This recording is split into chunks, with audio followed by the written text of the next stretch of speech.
You know what's kind of crazy? If you ask most Roblox players what the biggest game of all time is, you'll probably hear the same answers over and over again.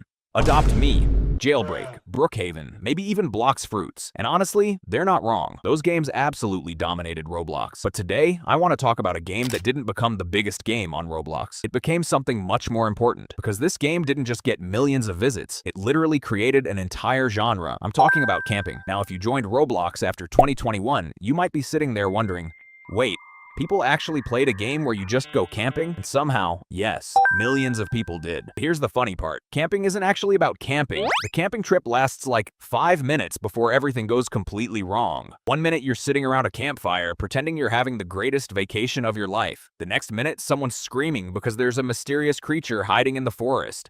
Then it starts raining. Then you're hiding inside a cave, wondering how your relaxing weekend somehow turned into a horror movie. Looking back, the game sounds ridiculously simple, yet somehow, every Roblox player wanted to experience it. More importantly, every Roblox developer wanted to copy it. So, how did a game with such a simple idea completely change Roblox forever? Well, the answer starts long before camping was even released. Let's go back to 2018. Roblox was a very different place. The homepage looked nothing like it does today.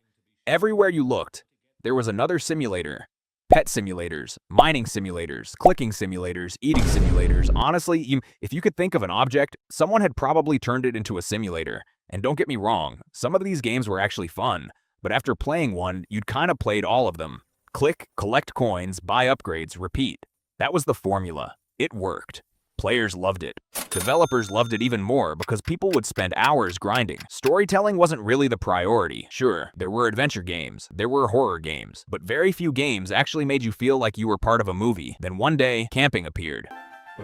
At first, nobody really knew what to expect. I mean, just look at the name, camping. It doesn't exactly scream. This is about to become one of the most influential games in Roblox history. If anything, it sounded like another roleplay game that people would forget about a week later. But the moment players joined, they realized this wasn't another simulator. This wasn't another tycoon. This wasn't another game where you spent hours clicking just to unlock a slightly better pet. Instead, you and a group of random players were thrown into a story, one that could go completely wrong at any moment. It was simple. It was easy to understand. And most importantly, it was fun. Within weeks, camping was everywhere. YouTube creators couldn't stop making videos on it. Players were replaying it just to discover different endings and hidden secrets. The game became one of the biggest surprises Roblox had seen in years. But the craziest part wasn't that camping became popular. It was what happened next. Developers all across Roblox started asking themselves one question: what if we made our own version? And almost overnight, an entirely new genre was born. Instead of surviving a camping trip, players were surviving an airplane flight.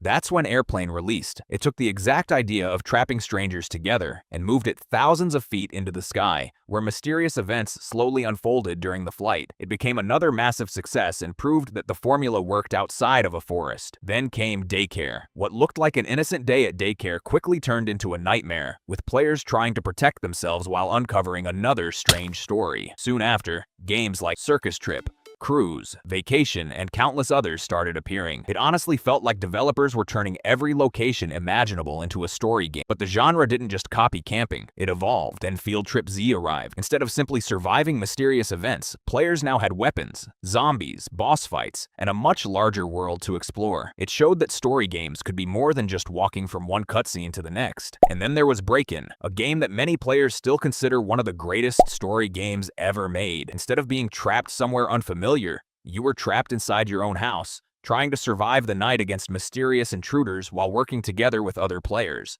It took everything camping introduced and expanded on it with better gameplay, more choices, and more replayability. Before long, story games completely took over Roblox. For nearly 2 years, they were impossible to avoid. Open the Roblox homepage. There was another story game. Open YouTube. Another creator was uploading a new story game video. Everyone wanted to play them. Everyone wanted to make them, and for a while, it looked like this trend would last forever. But like every trend on Roblox, that wasn't going to last.